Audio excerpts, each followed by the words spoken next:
Bismillahirrahmanirrahim. Assalamualaikum warahmatullahi wabarakatuh. Perkenalkan, nama saya Budi Setiawan dari program studi Akidah dan Filsafat Islam, kelas AFI A3 semester 3. Pada kesempatan kali ini kita akan membahas topik Akidah dan Filsafat Islam yang bertemakan wujudullah wa sifatuhu. Jadi diskusi tentang keberadaan Allah dan juga karakteristiknya atau sifat-sifatnya. Akidah merupakan fondasi utama dalam beragama. Tanpa adanya akidah atau kepercayaan yang kuat, maka semua syariat-syariat yang lainnya akan runtuh atau tidak sempurna. Hari ini kita akan membahas sesuatu topik yang sangat penting, yaitu tentang eksistensi Allah atau keberadaan Allah. Kalau kita lihat, iman kepada Allah ini adalah dasar utama dari agama Islam. Segala sesuatu yang kita lakukan dalam hidup, baik itu sholat, sedekah, zakat, puasa, dan lain sebagainya, atau bahkan niat sekecil apapun, semuanya kembali kepada keyakinan kita atas dasar adanya Allah Subhanahu wa Ta'ala. Nah, mengapa ini penting? Karena tanpa adanya pemahaman yang benar tentang siapakah itu Allah, di mana Allah, bagaimana wujudnya Allah, bagaimana sifat-sifatnya, terus bagaimana cara kita untuk mengenalnya, maka tentu jikalau kita tidak tahu mengenai semua itu, iman kita dinilai kurang sempurna. Iman dikatakan sempurna apabila kita telah mengenal dengan sebenarnya dan meyakini dengan sepenuhnya karakteristik dan keberadaan Allah itu sendiri. Nah, kemudian yang ketiga yaitu dalil fitrah. Jadi naluri sejak lahir, sebenarnya seluruh manusia itu sudah mengenal Tuhannya. Bahkan dalam beberapa penjelasan, ketika manusia dalam kandungan itu mengakui bahwa adanya Tuhan sang penciptanya. Naluri sejak lahir, fitrah yang tertanam dalam jiwa manusia secara alami mendorong kita untuk mengenal Allah sang pencipta. Kemudian yang kedua, pertanyaan alamiah. Pertanyaan sederhana seperti dari mana asal-usul langit, dari mana asal-usul bumi, dari mana kita, dari mana materi-materi yang ada di bumi, atau siapa yang membuat hujan, siapa yang membuat gunung, langit, awan, dan lain sebagainya. Itu menunjukkan rasa ingin tahu kita kepada sang pencipta utama dari segala hal yang ada di muka bumi ini. Kemudian yang poin yang ketiga yaitu panggilan naluriah.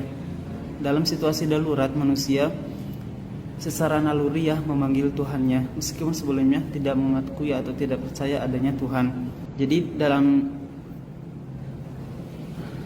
dalam artian fitrah, dalil fitrah ini menunjukkan bahwa manusia secara tidak disadarkan oleh faktor luar, yang mana disadarkan oleh faktor internal, itu menunjukkan dan mengakui adanya Tuhan. Allah Subhanahu wa Ta'ala sudah menanamkan fitrah ini di hati manusia.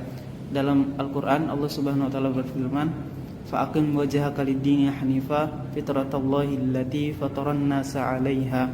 Surat Rum ayat 30. Maka hadapkanlah wajahmu kepada agama Allah dengan lurus sesuai fitrahnya, yang mana Allah telah menciptakan kamu menurut fitrah itu sendiri.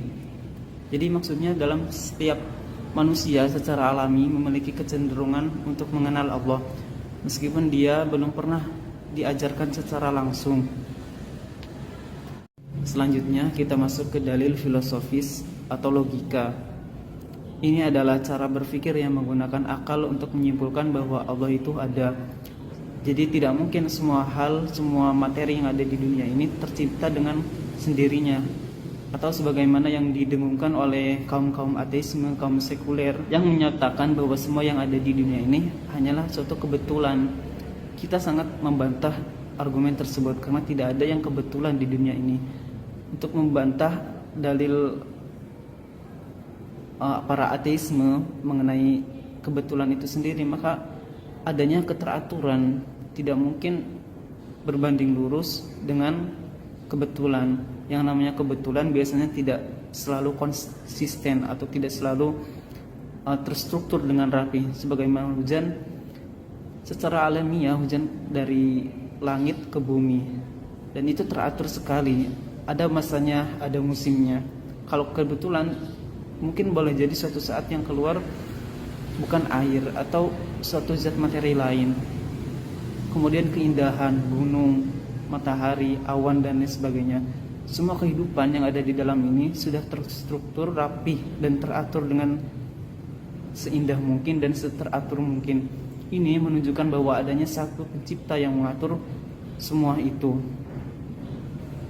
Dan tidak mungkin semua keindahan dan keteraturan itu sendiri dilahirkan atau tercipta dari kebetulan atau dari suatu kebetulan. Dalil Tamannu menjelaskan bahwa alam semesta ini tidak mungkin ada tanpa satu pencipta yang maha kuasa atau maha tunggal. Keesaan Allah ini dapat kita buktikan dengan dalil logika, yang mana bisa kita bayangkan kalau ada dua kekuatan yang saling bertentangan mengatur alam semesta ini, kira-kira apa yang terjadi? Misalnya satu kekuatan ingin matahari terbit dari barat, dan Tuhan lain ingin matahari itu terbit dari arah timur. Kemudian misalkan kalau ada dua Tuhan atau lebih dari satu Tuhan, Tuhan A ingin memberikan karunia kepada si A misalkan. Kemudian Tuhan B ingin menurunkan azab kepada manusia A. Artinya ada kontradiksi dalam kekuasaan, yang berarti status maha dalam Tuhan itu dibatalkan. Karena yang namanya maha itu harus disandang oleh satu gelar. Artinya yang terbaik di antara yang terbaik, yang terkuat dari yang terkuat. Jadi misalkan ada satu kekuatan atau Tuhan lain yang ingin matahari itu terbit dari arah barat, dan Tuhan lain menginginkan hal yang sebaliknya, maka apa yang terjadi? Pasti akan terjadi sesuatu kekacauan. Tapi faktanya alam ini berjalan begitu teratur. Matahari selalu terbit dari arah timur, gravitasi bekerja dengan sempurna, siklus hidup manusia, lingkungan, semuanya terstruktur dengan rapi dan tanpa cacat. Semua ini menunjukkan bahwa hanya ada satu pengatur dan bukan banyak pengatur. Dalil ini juga menyatakan bahwa segala sesuatu yang ada di alam semesta ini pasti membutuhkan sebab. Alam semesta ini dengan segala kompleksitasnya tidak mungkin muncul begitu saja atau secara kebetulan tanpa adanya sebab yang jelas. Maka sebab pertama itu adalah Allah, yang keberadaannya tidak bergantung kepada pencipta lainnya. Kausa prima, yang mana segala sesuatu yang ada di alam semesta ini pasti membutuhkan sebab. Dan sebab yang pertama dari alam semesta ini adalah Allah. Dapat kita analogikan seperti sebuah prajurit yang yang ditugaskan untuk mengeksekusi tugas.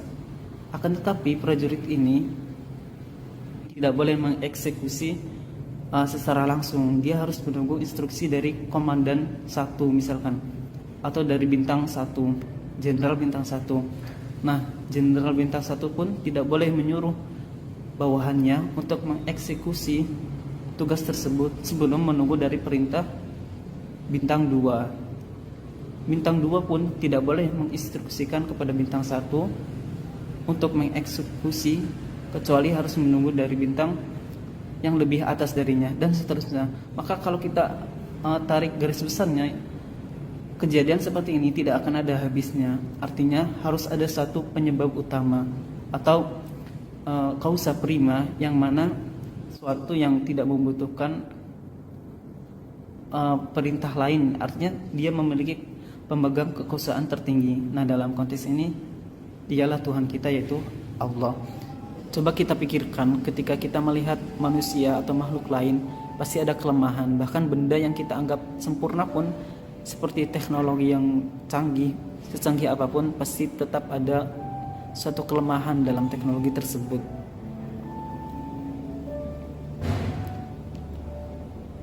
Tetapi Allah tidak. Kesempurnaannya mutlak. Apapun yang Dia tetapkan selalu adil dan bijaksana, walaupun kadang kita tidak langsung memahami hikmahnya secara sempurna. Dalam surat Ibrahim Allah berfirman, yang artinya Allah menetapkan apa yang Dia kehendaki. Ayat ini mengingatkan kita bahwa keputusan Allah itu sempurna, tidak ada yang sia-sia tanpa tujuan. Setelah kita membahas bukti keberadaan Allah, sekarang kita masuk ke pembahasan tentang sifat-sifatnya. Salah satu karakteristik utama Allah yang menjadi inti keimanan kita adalah keesaannya atau tauhid. Dalam surat Al-Ikhlas Allah berfirman, "Qul huwallahu ahad." Katakanlah bahwa Allah itu Maha Ahad atau Maha Esa. Tauhid ini bukan hanya berarti bahwa Allah itu satu, tapi juga bahwa tidak ada yang menyerupainya dalam segala hal. Allah berbeda dengan makhluk. Misalnya kita bisa melihat manusia membutuhkan cahaya. Kita bisa melihat materi yang ada di sekitar kita ini dengan bantuan cahaya. Tetapi Allah tidak butuh itu. Allah berdiri sendiri dan Maha Kekal serta Maha Kuasa. Jadi sifat keesaan ini menjadikan pegangan penting bagi kita sebagai umat Islam.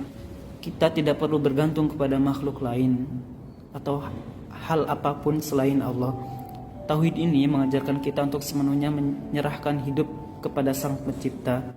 Sifat Allah Al-Qayyum dan keabadiannya. Allah itu kekal, tidak berawal dan tidak berakhir.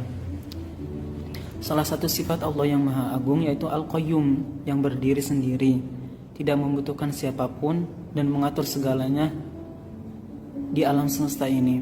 Dalam surat Al-Baqarah ayat 255 Allah berfirman, "Allahu la ilaha illa wal hayyul qayyum." Dialah Allah yang Maha hidup dan lagi Maha berdiri sendiri. Kalau kita renungkan, segala sesuatu di dunia ini pasti bergantung kepada sesuatu yang lain. Manusia butuh makan, minum, dan udara untuk bertahan hidup. Bahkan bumi pun butuh bergantung kepada matahari agar tetap berada dalam orbitnya. Berbeda dengan Allah yang tidak butuh apapun. Dialah sumber dari segala keberadaan. Kemudian setelah kita menggabungkan dalil-dalil tersebut yang menyatakan bahwa adanya Allah dan bagaimana sifat atau karakteristiknya Allah, sebagaimana yang telah dijelaskan tadi, ada dalil fitrah, dalil alami manusia, kemudian dalil filosofis atau logika, kemudian dalil desain, penciptaan, keterindahan, dan juga keteraturan. Dapat kita simpulkan pelajaran besar yang bisa kita ambil. Pertama, kita telah membahas berbagai dalil yang membuktikan keberadaan Allah. Semua dalil ini, baik yang bersifat logis maupun yang bersumber dari naluri, menunjukkan bahwa Allah itu nyata, bukan sekedar konsep atau suatu imajinasi. Kita juga telah mempelajari sifat-sifat Allah yang agung, keesaan, keabadian, kesempurnaan, kekuasaan, dan sifat-sifat lainnya. Dengan memahami sifat-sifat ini, kita lebih mengenal siapa Allah, siapa Tuhan kita, dan mengapa kita harus menyembahnya.